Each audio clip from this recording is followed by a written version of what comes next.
What up, Dow? Y'all already know what time it is. Y'all know what day it is. We in the Corona shutdown ages right now. And guess what? We right back here live with some more MLB, NLEast Preview right here. And this is the Lighted Up Show. And we're going to light it up this morning, just like we've been doing for the past several mornings, coming in here, giving some good insight, giving some betting tips, exploring the team totals, team total wins over and under and stuff, just having some good fun, man. And we all lined up, ready to go. I got my guy, Joey Work, as they call him. Also Joe Anisi, if you been around the internet on YouTube and stuff. But I'm gonna bring him in a second. But before that, let me bring in his intro, his drop. I had a great time on Who-Bangin Sports Talk with DJ Bigboss and Parlay Papi. Shout out both them, chopping off the AL West. Each and every week we'll be talking about each division in baseball. If you're ready, I'm ready. Let's do it.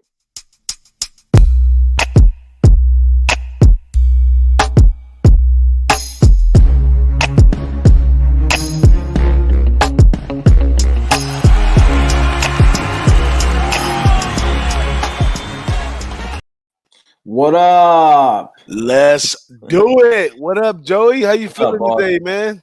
I'm good. How are you? I'm all right, man. This is day 10 of the cancellation, man. Can you believe it? Going. How you feeling?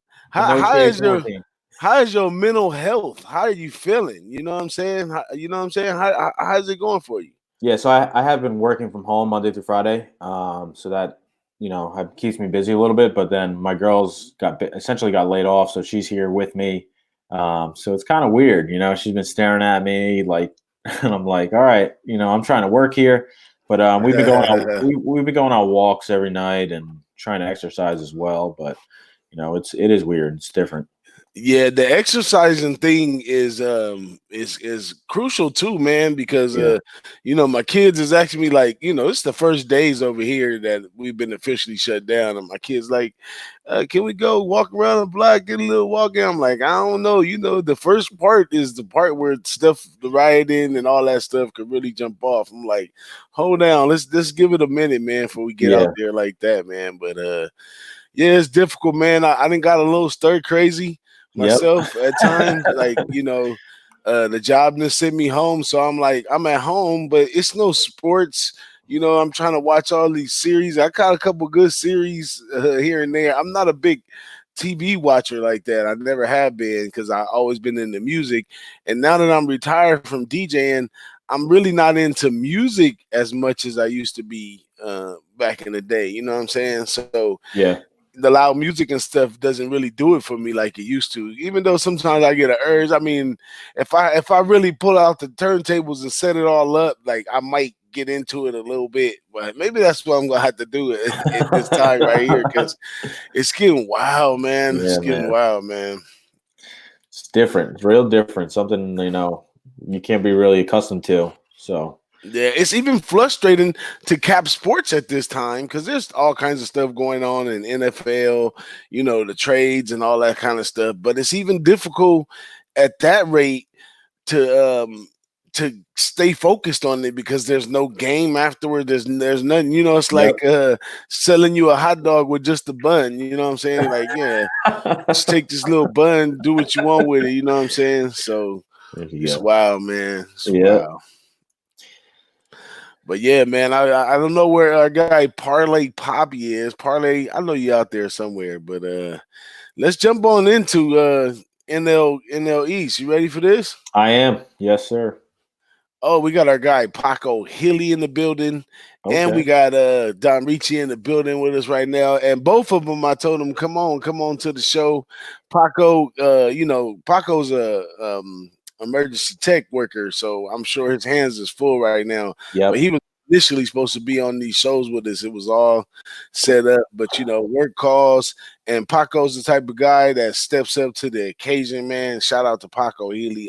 I'm sure his services is greatly appreciated where he's at, and I'm just glad to know the guy. You know what I'm saying? Absolutely. Yep. He's a real good guy. But yeah, man.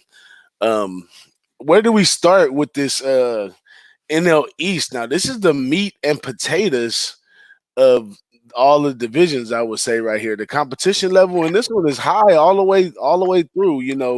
I mean, let's start with the Marlins Yeah, because let's start at the bottom. yeah, you could shy on the Marlins if you like, but I'm an advocate of teams that have a lot of young players that's on edge of trying to be the next thing, and they have that. Despite their downfalls, they still have a little hope. I would say not to necessarily win the division, but maybe to start gearing the team in the right direction. What you think? I'm not really high on the Marlins. I know they added a good amount of veterans here in the offseason, but let's go with the rotation first. The rotation really barely changed from 2019 to 2020. They got Sandy Alcantara, who's the number one, who doesn't strike anybody out. Caleb Smith, who's probably their best starter, the lefty. Then they got Pablo Lopez, Jose Urena, and then the five would probably be Jordan Yakamoto, who they got in the Yelich trade. Alcantara, I mean, he was the centerpiece of the Zuna trade. He's been the only decently all-star, but he doesn't throw hard at all or strike anybody out. So as the number one, that's really tough. And then we'll go to their lineup. They did lose Starlin Castro to stayed in the division, went to the Nationals. They also lost Neil Walker, but they added Jesus Aguilar from Milwaukee. They added Jonathan Villar from the Orioles.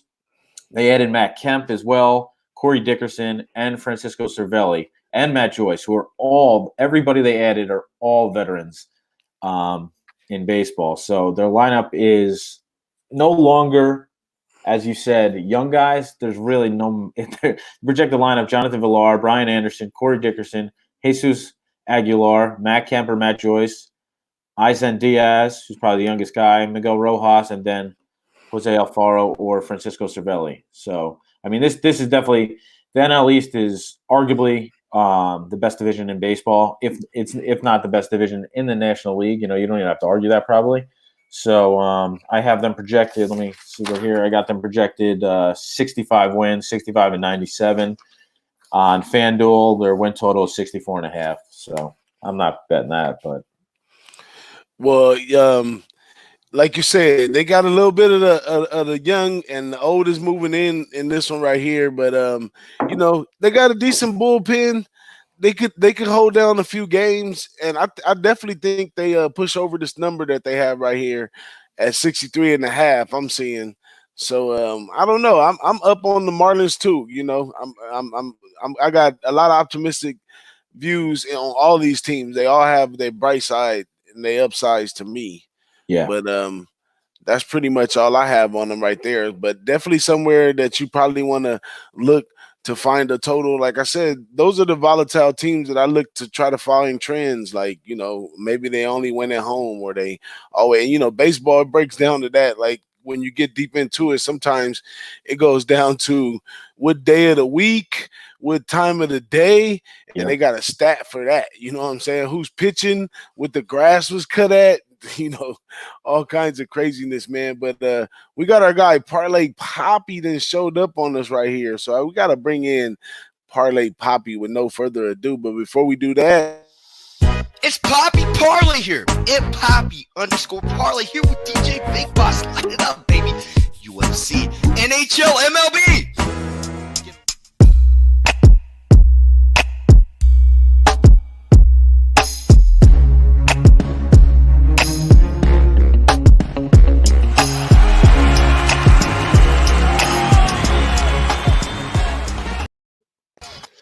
good morning, Parlay Papi.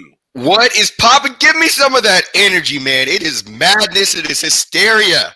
It is crazy. Give me some normalcy, guys. How we doing this morning? All right. How are you, man?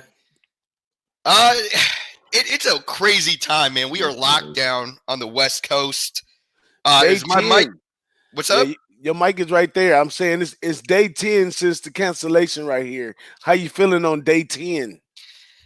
You know what? I talked about this, I think, last week about some of the economic impacts of this situation, especially in Vegas over here. And for me, I'm out here on a project, man, and that has come to a screeching halt. And not only that, it's basically going to be a wash. And I'm personally now suffering from this hysteria here, and it's a weird place. I've never found myself in, and we don't even have sports to escape. So it's tough, man. But we're gonna keep going. We're gonna keep doing what we're doing. We're not gonna continue trying to control things we can't, or even think too much about it, because none of us have any control over this situation. And the more we try to dive into this whole agenda, the more it propels itself into more hysterics. So I'm just trying to cap a little bit of this MLB. Luckily, we had some low-level MMA fights that we capped yesterday. Did pretty well, and I give myself huge props because I deep dived on that one and trying to find all these regional English fighters coming out of the fucking depths of wherever they filmed Game of Thrones at. This shit was difficult, man. But we got it done. We got it done, and we're here and we're live, baby. We're popping. That's right, man. I send my energy over there, Papi. All the energy you need to go through all this stuff we're going through right now, man. But I don't know if you know, but I understand well that you are that guy. Like, if you have to step out into deep waters and come out with a fish, you the guy that could get it done, man. And I'm sure you guys locked that down yesterday, man. I wish I would have jumped on that too, but I can't jump in those dark waters sometimes. I'll just go stupid over there. So I just try to stick to stuff that I could actually grasp to. How about them esports, dude?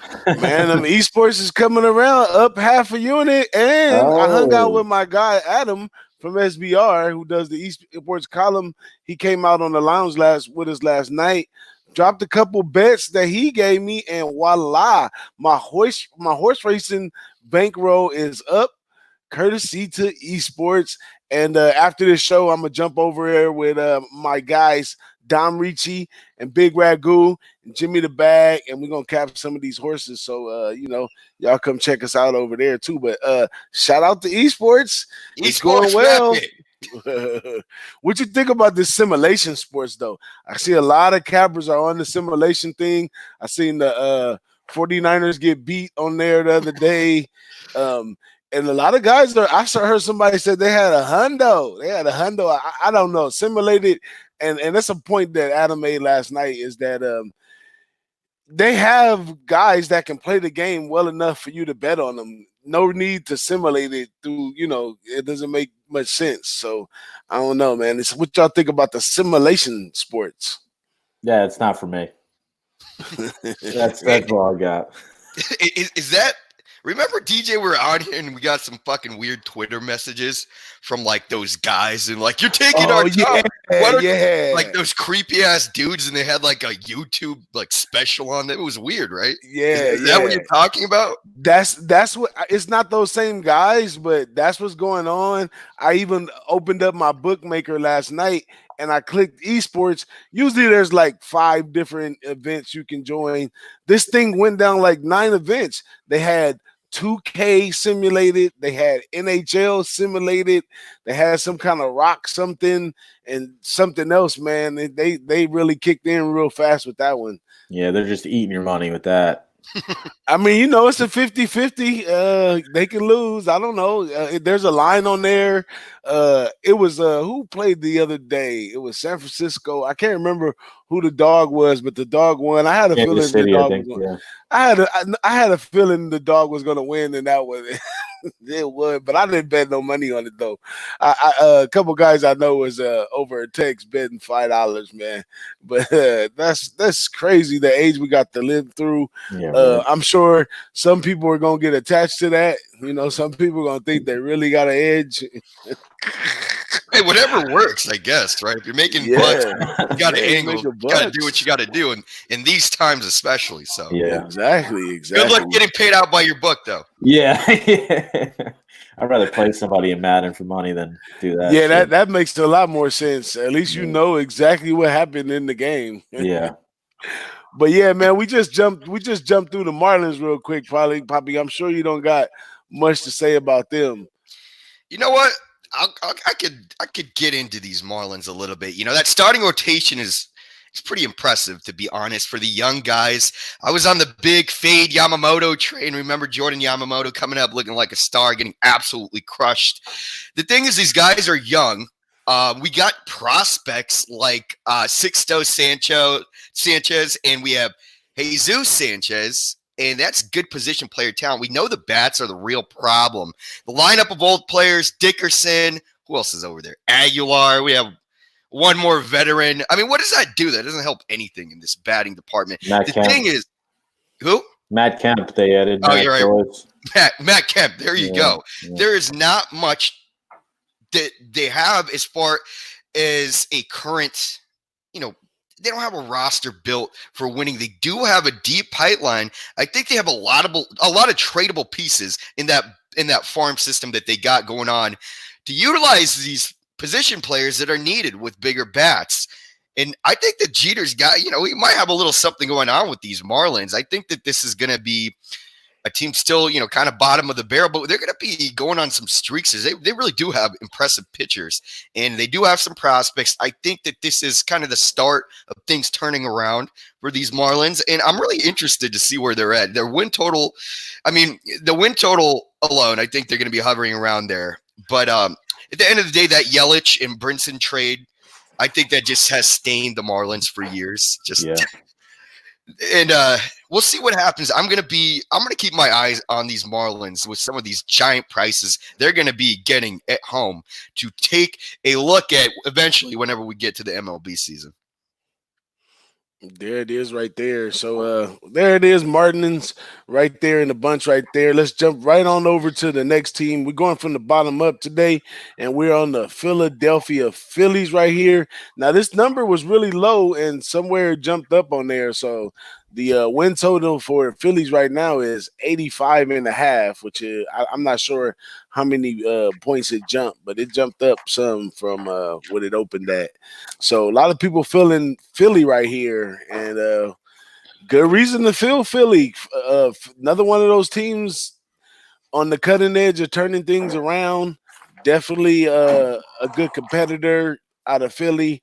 I find myself taking Philly at home a lot. You know, I'm a Trends guy, and I you know, Philly home is one of the ones that I like to take right there. But they're looking good coming back in this division, and I think they may become a factor at some point. I don't know long term what we're going to get out of them, but with the new manager over there that they got from the Yanks, and I'm sure Joey knows much about that one right there. And this is the funny part about baseball is one of those sports. Now in football, I believe when a new coach comes over, it takes a year or two for him to process, you know, what he does. But in baseball, these managers can come over and get to it right away. You know, they can come kick the bench up and everything, like turn it up a notch real fast. So you got to watch out for these Phillies and see how they react to this. Who want to go next on the Phillies? Go ahead, Joey. All right. So this is a bet I already made. I already bet the under 85.5 on the Phillies this year.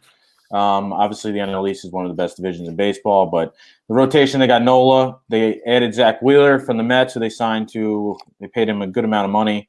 So I don't exactly know if his desire or his oomph is really – I'm sure he'll be in it because he's in a new city and whatnot, but after getting paid, I expect a little bit of regression. Then you got Jake Arrieta, who knows we're getting out of him, Zach Eflin, Vince Velasquez. They do have a top prospect, Spencer Howard, who averaged 12 Ks per 9 in the minors.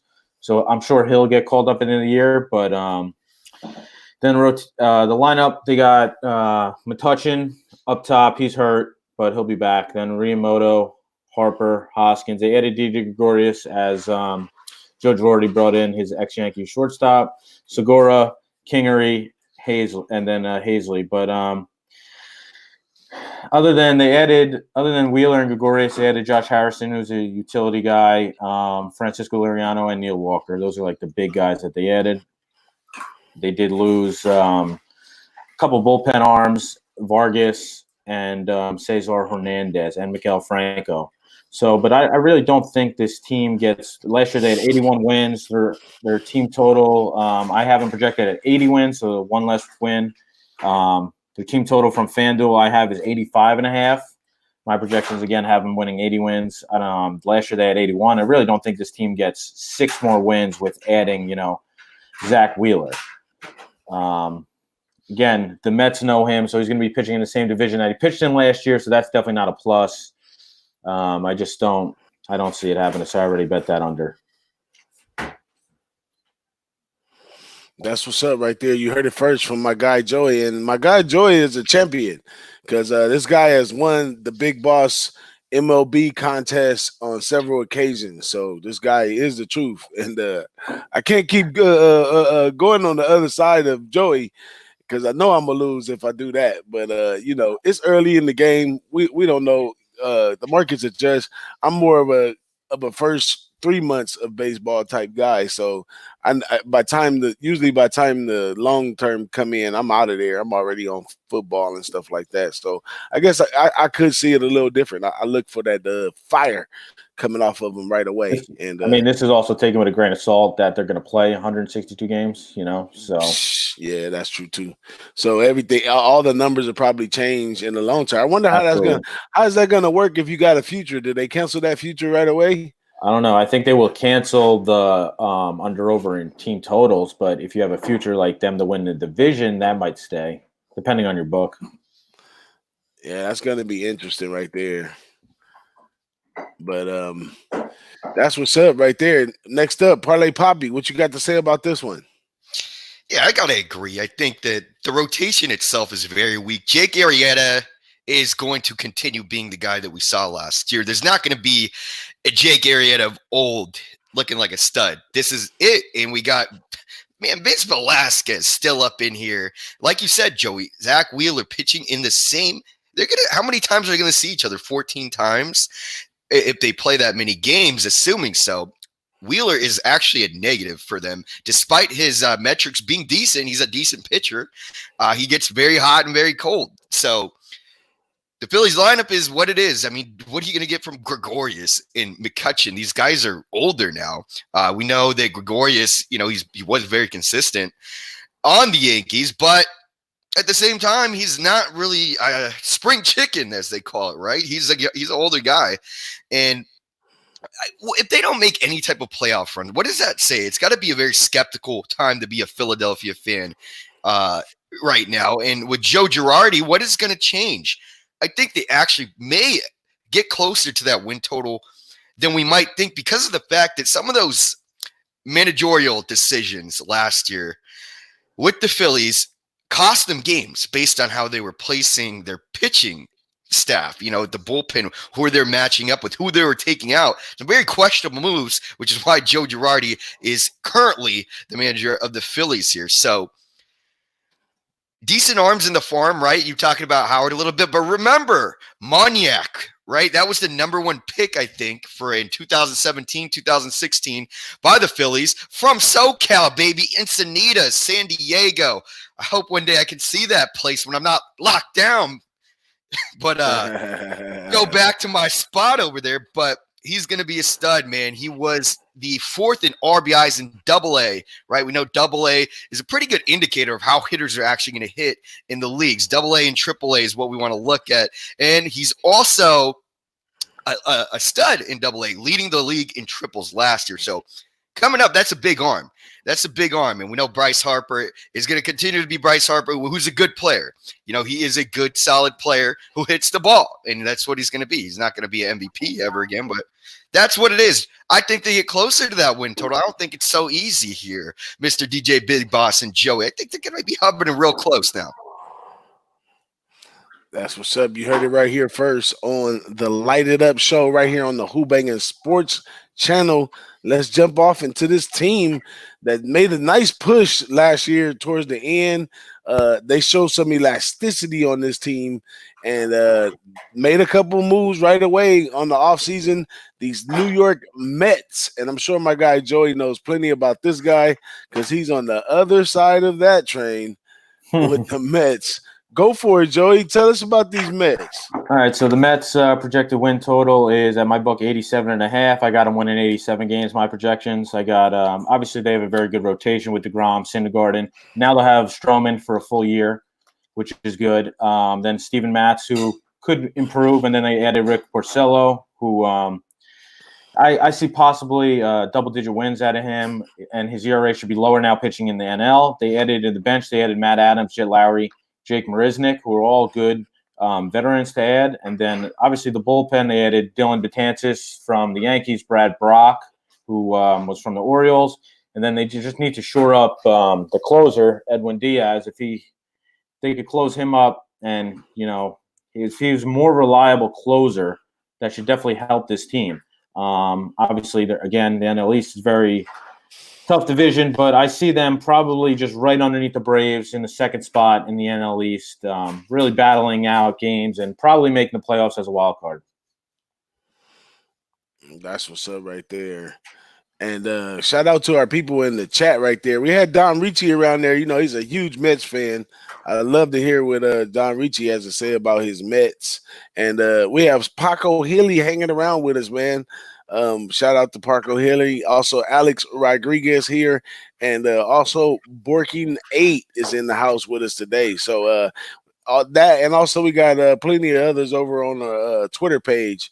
We're on the For the Fans network on the Twitter page, and that's always going. And big shout out to Tuate Latte in the chat with us today, man. But go for it, Parlay Papi. I thought you said OnlyFans. For the fans. For the fans. I'm telling you what, man, might have to begin myself one of these OnlyFans here with all the shit going around over here.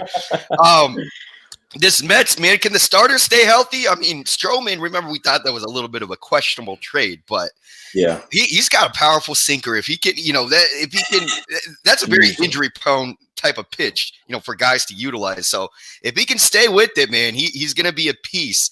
We know what the situation with Syndergaard, who fucking knows what his problem is this year. And then we got, obviously, our star, DeGrom. Walker, that's a big piece, right? I thought that was a much bigger piece than Mr. Porcello, who I'm not the biggest fan of, but he's definitely not going to be an absolute dumpster fire like he was last year. I mean, Mets adding that depth, right, with Marisnick, it's decent, should be interesting. The bullpen meltdowns, how much money did we make live betting these Mets? Jeez, same with these Nationals. We're never going to see Edwin Diaz get absolutely abolished like he did. There is no way that he's going to have that type of repeat performance. He's a stud, and he was not even the victim of bad luck. He was bad, and I expect him to just thoroughly come back into form. And I think there's enough talent here, to be honest, to be contending with the Braves. I think this is absolutely. Probably for me, this is the best team in the NL East. I put them above the Braves as of current. The Braves do have a better pitching staff, in my opinion, overall.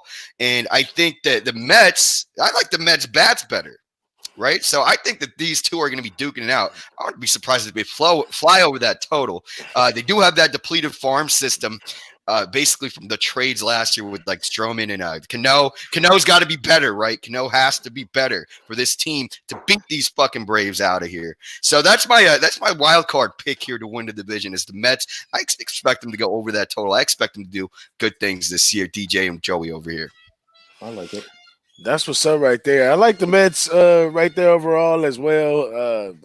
Always for the teams that try to make moves on the offseason for the better end of their team, and they definitely show that. But I think with this Mets team, I think they start off slow and they push later on in the season. I think the fans kind of got them fired up from last year, but I don't think they carry that energy over, especially with all the stuff going on right now. But I think just that elasticity, saying that they can. I love teams that could, go from being down, recoil, and go again. That shows a lot of unity. You know what I'm saying? That shows that they're there for the adversity, and that's what playing sports is all about, is going through those adverse times, because even the best of the team be losing at some point of the game, and they have to learn how to come back. And they implemented last year that they have that elasticity, and that's something that they can carry on to this season right here. And I expect them to do well towards the end of the season, though. Absolutely. But that's it right here for the Mets. Let's jump into the next team on the block right here, which gets into our champions coming back right here, the National. What y'all think about the Natties? All right, so I mean, it's really hard to count out the team that just won the World Series. Their projected win total in my book's 88.5. My projections have won 87 games. Obviously, they're still bringing back the big three. Strasburg just signed a 7-year, $245 million deal, so he's back at the helm. And then they got Scherzer again and Corbin, and then 4 and 5. Who knows what's going to happen? Probably Anibal Sanchez will slot him in for the year, and then Joe Ross or Eric Feedy. The bullpen, they added a couple arms. I think they just cut Hunter Strickland, so he's off the list. But they did add Ronis Elias, who is from the Mariners. They added Will Harris from Houston, and they obviously still have Sean Doolittle. And then their offense, they did lose. Obviously, they lost Rendon. Yeah, Anthony Rendon. But they added Starlin Castro, an old guy. They slotted him in. Eric Thames is back in there. So I mean, it's really in the NL. It's really I put a lot of emphasis on starting pitching, and they have a 1-2-3 that can win you games. So they score 3-4 runs a game, they could win these games. So it's really, really hard to count this team out. But I do expect a little regression from this team. I mean, they did win the World Series. I'm not saying that, but I'm saying team total wins. I do expect a little regression. And they might probably, this division is really hard, so they might not make the playoffs. But overall, it's going to be, this division really going to be a battle up top. The 1-2-3. I've counted the Phillies out, but Washington, the Nationals, Mets, and Braves are all going to be duking it out end of year come. In the Marlins, bro. Yeah, Marlins. Miami's team. Not exactly, but. I think that the Nationals are going to come out guns a-blazing. I think they feel like they have something to prove, that they're going to be in there again for this upcoming year. But I think somewhere in the middle of the season, they get a little lackadaisical, a little too comfortable, and they fall off and fall right into the number 2 spot right here in this division. But Nats is a nice team to bet on, man. I made so much money with the Nats last year, especially in that last push. My guy Don Ricci had them to win the World Series. So much. It's funny, when you make so much money off of a team for the year, you can't help but bet on them when they're coming out. But I think jump on them at the beginning of the season, because they're going to be trying to prove that they're still intact. And they do have a lot of pieces still intact. And just like you said, with the pitching staff, they don't need many backs. But, Juan Soto's back there. Oh, yeah. He'll put up some runs for him. So, God, I'm liking the Nationals just as much as I liked them last year. Ain't nothing changed. Right on. I agree. I think that Juan Soto does have to be that guy. Can he be that guy? It's him alone basically now with no more Rendon. Can he handle that pressure? I mean, you look like the best, right? The best of the best. You look creme de la creme for the Nationals last year, and I think that there's enough depth as far as infielders go to replace Rendon. You know what I mean? With the older guys like Kendrick, Zimmerman, Cabrera, Defoe, those guys. Whatever type of lineup they get going, they have enough offense to contend. I just think that there's going to be a giant drop-off in performances by both Strasburg and Scherzer. And I think that this is why this team will not be at the top. I don't think they're going to be at the top. I think they'll be hovering around that win total this year. Dakota Hudson, thank God, coming in to save the bullpen, but they've still got problems. More the older guys, the older starters, you got to rely on that bullpen more. Will Harris, cool. Dakota Hudson. I mean, there's still some issues that need to be sorted out over there. And with the way that Scherzer was playing, remember, he was getting shots, cortisone shots. That degrades tendon, right? Just to pitch through games, like getting fucking kinks in his neck worked out because it can't even get on a plane or sit up straight. I mean, all this nonsense. And we expect him to be the same after that? No way. I'm sorry, man. I'll be on the regression train on both Strasburg and Scherzer more so. But Strasburg, I'm really interested to see when the season starts looking at some of the pitching mechanics and how these guys look and how they're throwing, that'll be a big indicator of how we want to approach these games, because we know how heavily favored they're going to be when we have those two starters, Scherzer and Strasburg. And if we see some vulnerabilities in some of the Saber stuff, some of the pitching metrics, I'm going to be high on fading both these guys at big prices. So I'm not too high on the Nationals, but we'll see. We'll see whenever the hell this season begins, because remember, the pitchers are in a certain all-year type of situation that's now been postponed, right? The way they're warming up, how they approach spring training. Now it's kind of all up in the air. So it's going to be real interesting to see how things go. But we'll see. We'll see what's up with these Nationals. They're not going to be too bad, but they're hovering around. Give me the Mets over these guys. Give me the Braves over these guys all day. Put them third. Yep, that's what I got. Yeah, this could be the year of the young guys and the players who actually – practice the craft a lot. Like what you're doing at this point of the season when there's not much to do is going to show on the field. And there's some guys that, in their beautiful mansions have it all set out to work out, swing, throw, whatever they need to do.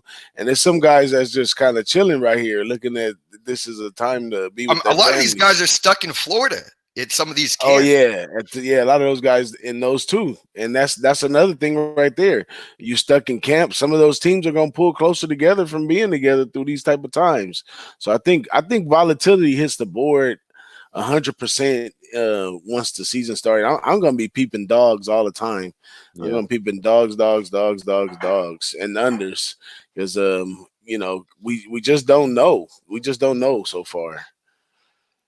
Yeah, I'm going to approach the beginning whenever it starts with extreme caution, because, like you're saying, this is a weird fucking situation. No one knows how it's going to play out in the sports world, how these guys are going to come back or even react, right? And if you think once you guys start dropping those fucking 10-unit plays, some of these awesome guys on Twitter. That is just completely irresponsible. And I'm talking about even some of our guys in the community, guys dropping big plays. First spring training game of the year. I remember I was seeing some of our guys. I was like, dude, come on. What the fuck are you doing? This is crazy. But it's going to be crazy. It's really weird. It's going to be a really, really tricky situation, DJ. Yeah.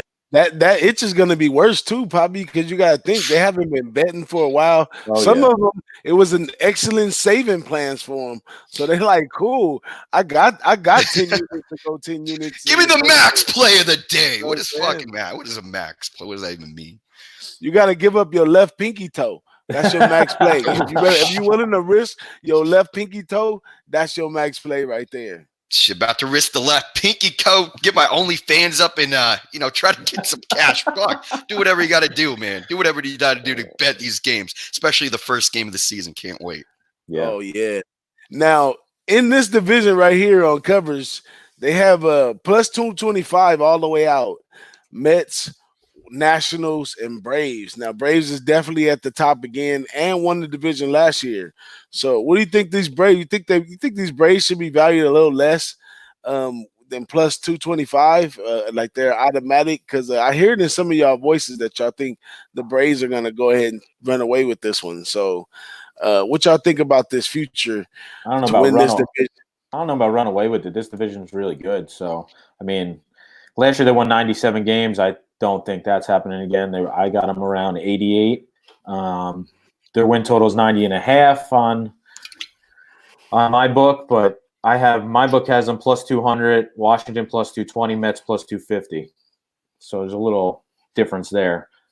Okay, yeah. Well, this is on covers. I don't know how old this is if they updated it, but when it was on here, it's plus 225 for the Braves, the National, and the Mets. So I don't know. That could be updated. I don't know. But with that being said right there, it should be, like you said, it should be a little more staggered. Because right here, you would be saying you're getting the same value for a team that has to win 91.5 games that what you're getting for a team with 86.5 win total. So yeah. That just wouldn't make much sense right there not to take the Braves at that value right there. But I guess that's changed on the real market. That's just from covers right there. I usually go to covers during the season, has some pretty good baseball information, a couple spots you can go even deeper in the stats and stuff with them. Just so y'all know, I throw that out there. But let's go for it right here. Atlanta Braves. Now, Atlanta Braves for me is a wishy-washy team. They're very streaky, but very good team overall in so many ways than one. So Atlanta Braves in nice position, especially in Atlanta. I always take Atlanta Braves. But what y'all think about the Braves over here? I think the Braves are the team to beat in this division. Obviously, I mean, they won the division last year, 97 wins, but I do see a regression. As I said, 88 wins I have projected them. Rotation still Mike Soroka, Folkelnevich, Max Fried. They did add Cole Hamels. He's going to begin the year on the IL. Sorry. Sean Newcomb, who moved from the pen, he had a 3.04 ERA in 51 games last year, and they did add the King Felix Hernandez. He is definitely not somebody I'm going to bet on, that's for sure. But I mean, this team did change a decent amount. You know, they switched out. Josh Donaldson is gone, and they added Marcell Ozuna. Basically, they just swapped those two. They added Travis Denard as a catcher, Will Smith in the bullpen, Yangervis Solarte, and Yonder Alonso are all the additions. And they did lose Dallas Keuchel, so they swapped basically Cole Hamels, Felix Hernandez for Dallas Keuchel. They lost a couple bullpen arms, Matt Joyce, Brian McCann, and they did lose Julio Teheran from the rotation as well. So this team did change a decent amount, but their core pieces are still there. And I think this is still the team to beat in the division. Who knows who's going to win the division? I'm not going to bet team totals over anything. The only thing I got is under in the Phillies, but this one's up for grab. I got them winning division, but it's going to be a duke between them and the Mets down the stretch. Is going to be punter's chance for both of them. What you think about Soroka and Fried over there, the young guns at the pitching? They're going to be good. That's what's going to really keep them in. I think keep them at the top down the stretch, because I do like Folkelnevich as well, but he does have some times where he's got rocked. But it's all about the young guys that people don't know about. Yeah. What you think about Soroka, Papi? I mean, it doesn't say enough about how good that pitching farm system is. I think we talked about the Padres last week or the week before about, you know, how important it is to have that pipeline to trade. And when you're building a team, which you're not with the Braves, you're going to get what you got. And I think that we just got to look at who came up last year, right? Soroka, Albies, right? Riley, Fried. I mean, a huge talent pool. And Ian Anderson, Kyle Wright, both pitchers should be making appearance, or first baseman and a pitcher making appearances this year. And like I was saying, this next to the Padres is probably the deepest farm system in baseball. Now, you know, Braves winning the NL twice in a row. Cool. What does that mean? They fucking lose in the postseason after that every time, right? 12 of 13. It's just one of those teams that just can't get it done. And we know that the starting staff is a little bit questionable. Felix Hernandez is going to be probably like a spot bullpen piece guy. He's not starting. Cole Hamels, with this layoff, you know, he may be even starting, right? Who knows what's going to go on with him? Yeah. But remember, the overall pick, number one, that Swanson that the Braves had. Swanson, yep. What do you get, man? Is there a chance for resurgence? Is there a chance for him to be an absolute star? He fell off real sharply when he was, you know, in 2017. After that, nothing. And he's got to be better here. The bullpen in the Braves was a huge issue, and we saw them actually emphasize how bad it was by addressing it, right? Melanson, Shane Green, Martin, all acquired last year at the trade deadline. That's money tied up, and they were good last year, and that was a good investment. We're adding Will Smith. It shows priority here, which is, it's so simple with some of these teams. Address the absolute holes, the things that are clearly lacking the most. In the Braves, it was the bullpen, and they clearly addressed that. I'm talking about the Dodgers, DJ, kind of with that angle over here. Address the fucking issue. It's so easy. I just don't get it. Long story short, the Braves and the Mets, it's a toss-up. I think that's my two teams. If it was like what, plus 220, you said, for the Braves, and then plus 250 for the Mets to win the division, If I was into futures, I would just bet both of those. Yep. I was thinking about that before. It's very difficult for me to see the Nationals or Phillies really coming in and taking over. I think it's going to be a battle between the Braves and the Mets. I think the Braves will be hovering around that win total or succeeding just like the Mets. And I do think as far as what needed to be done has been done. Donaldson, the bat, is gone. I mean, Camargo is not the answer. Ozuna is not the answer, but you've got enough pitching talent there to make up for that lack of a bat. So I think this team is going to be up there with the Mets and all contenders. And if they do take the NL, what are they going to do in the postseason? They're going to eat shit. So fade them. Peace out. What do you think about the? What do you think about the? Postseason, they can't get it together. What do you think about the veteran Hamill once he gets healthy? You think he's going to make an impact on this team? Yeah, he's going to be better. Don't take him to Texas, man. It gets smashed around. I think Cole Hamels is not going to be as inconsistent, right? But I have no idea. I have no idea what's going to happen. Like I'm saying, with everything, regardless of the fact that this season is delayed, how is he going to respond to this type of situation? And how many games are they even going to play? I mean, all this stuff is intangible, and I don't even need to think about it. I don't even know why I'm talking about it. Cole Hamels should be better, long story short. Yeah, and he's moving to the NL, so the NL will be definitely a bit easier for him. But, I mean, he is 36 years old, going on 14th year in the MLB. So the expectations shouldn't be too high for Cole Hamels.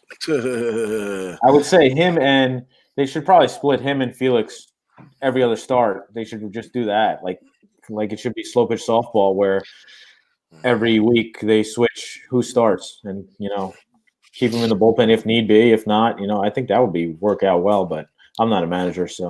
Well, yeah, I mean, he was in the, in the Cubs, so he does have experience. Yeah. In the NL here. And that was a good time fading Hamels. That was fun. And King Felix. It was fun fading him too. You kind of got to root for King Felix. He just looks I like the guy. He looks like just such a dick, like a Guy Fieri type of guy. Like you're just like, the last game.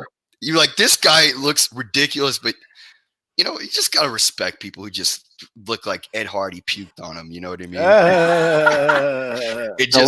The last live baseball game I went to was in Baltimore, and it was Baltimore versus the Mariners, and King Felix was starting, and he's warming up in the bullpen all the way out in the outfield, and basically you can talk to them. They're like 5 feet away. Yeah. So I said to him, "Hey, King, is this your last start? Are you retiring?" And he just turned to me and goes, "I'm not retiring."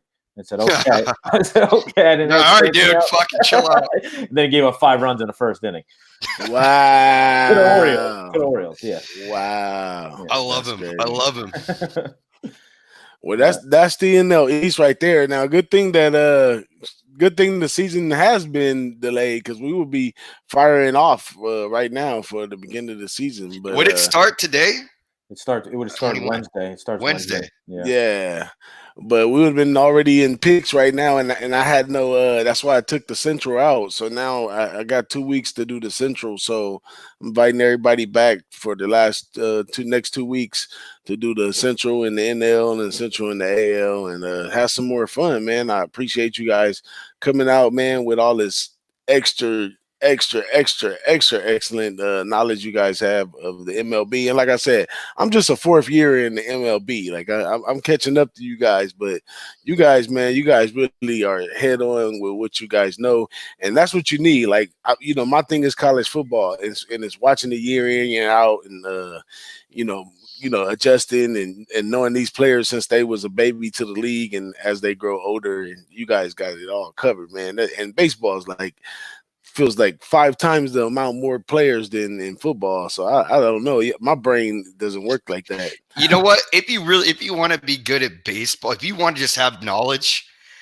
you kind of just have to do baseball. Like imagine doing baseball and everything else and being good at having a database of everything else going involved in like college basketball or college football with NFL, with MLB, with NHL and MLB. I mean, MLB is a process. You try to break down a card, man. So And it's every day. That combines it right there. It's every day. It's not just one quarterback. It's five quarterbacks. You know what I'm saying? And the backups. You know what I'm saying? It's difficult, but it's fun though. It's a lot Yeah. of fun having action every day. You could catch a lot of sleepers on rest and teams travel. It's a fun sport to bet. And remarkably, I've done well at it. It's believe it or not, but it's not my best sport at all. But I love you guys coming over here, helping me out, and getting some good information out there for the people, man. Shout out to our chat, Alex Ramirez. He's all the way on the Mets, like Papi said, for Yeah, this get the division right Mets. here. Get them. And Paco Healy's in here. He had a little time off, I guess, to come hang out with us. We appreciate that. I know your time is precious, bro, in what you do. But Twadi Lottie came in here with a lot of good. We got to get Twadi Lottie on here with us for the Central, man. I'm gonna holler out at Twadi Lottie, getting them over here, and a couple other guys that haven't got a chance to get on yet, and might be doing some things with Mr. Ghoster, man. Bring the Ghoster back, man. Ghoster. I was talking to Wham yesterday, and this market in sports betting, it's been dominated by the older guys, and there's a big market for younger guys coming up, especially with the advances in sports betting, and that's what we here for. We here for you young guys. We here for you first timers. It's not much we could do with the old timers. We could talk all day with Twadi Lottie and Paco. We go back and forth all day about sports, but it's those young guys that's watching that not exactly in the chat, but they watching, and they want to know how to make some money at doing sports betting. And hey, we welcome on. Come in, get in the chat. Press subscribe, like, follow Parlay Papi on Twitter, follow Joey Work on Twitter, follow me on Twitter, and join the fun, man, because it's a lot of fun with a lot of great people, man. So anything y'all want to say to the people before we close out?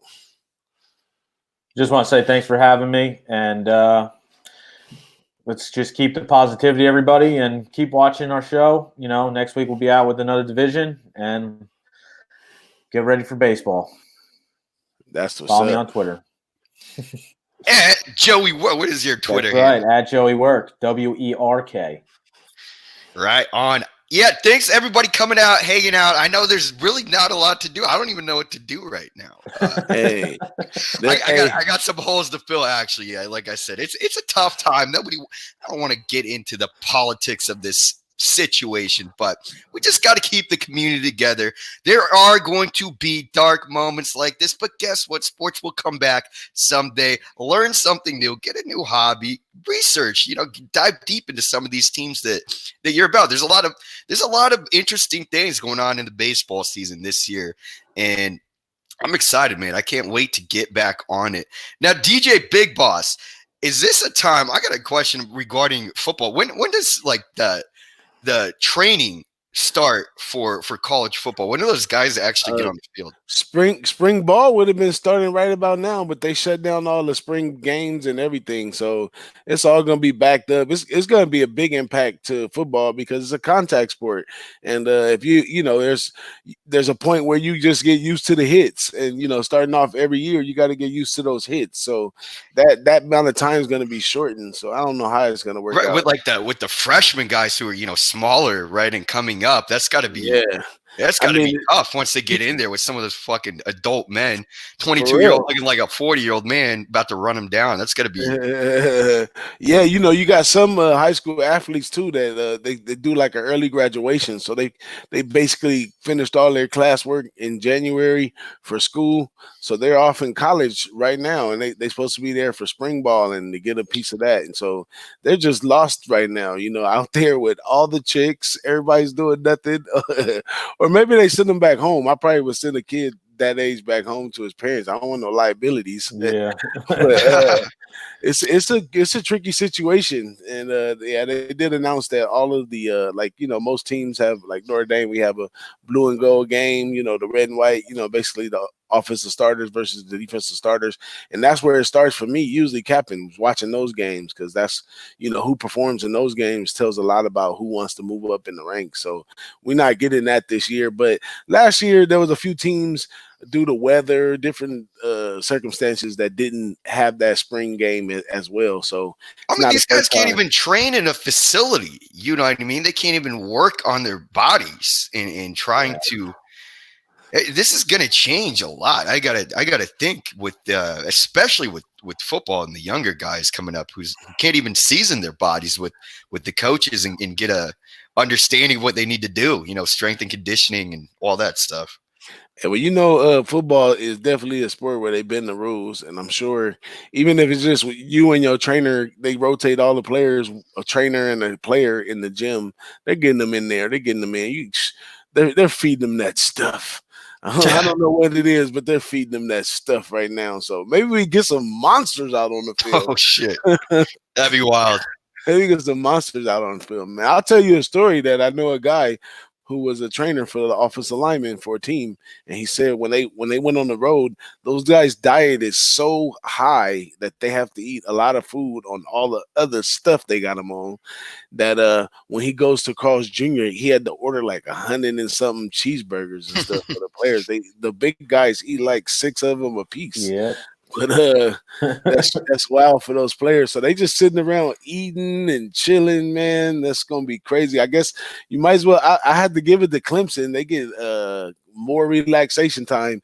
They seem to do well with rest. So Clemson might be right back in it for the NCAA football next year. Why do they do better with rest? Because that was the style that they played last year. They played a soft schedule, Right. They just walked themselves down there. I mean, it's kind of an angle, right? So you don't play a lot of competition. So then when you narrow it down to the last 3 games in the tournament, you now have the energy to, you just got to get over those games, opposed to teams that on their schedule every year got to rock heads with these different teams. So that's been a method at Clemson, and that be by design, because the athletic directors and all them, they set the schedule. They got to pay different stuff to go different places and all that kind of stuff. So they arranged that ahead of time. And last year they were definitely set to go where they went. They just did they thing. That's what it is. But Trevor's coming back.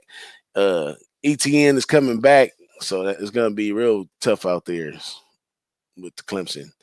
But that's enough about football. I'm anxious to get into that, but I'm also anxious for this MLB to hop out here and start taking some swings, man. I told you last year my first bet was fading the Yankees with the Orioles, and it was at a plus 295. Woo! Baby, that's a debut. That is a debut to hit your 10-unit max bet on. Ooh, First game, 10 units. Plus 300, yeah. Oh man, you get your tip jar full on that one, right? Well, there it is there, man. I'm going to go ahead and jump out of here. I'm jumping over to show with Jimmy and Big Ragu, Don Ricci on the horse racing. So, like I said, pull up over there, say what up. But I gotta get ready to jump over there. So I'm going to holler at y'all later, man. See y'all next Saturday for the NL Central. All right. All right, guys. Thanks, Stay guys. safe. Peace out. Yeah, you too. Thank you.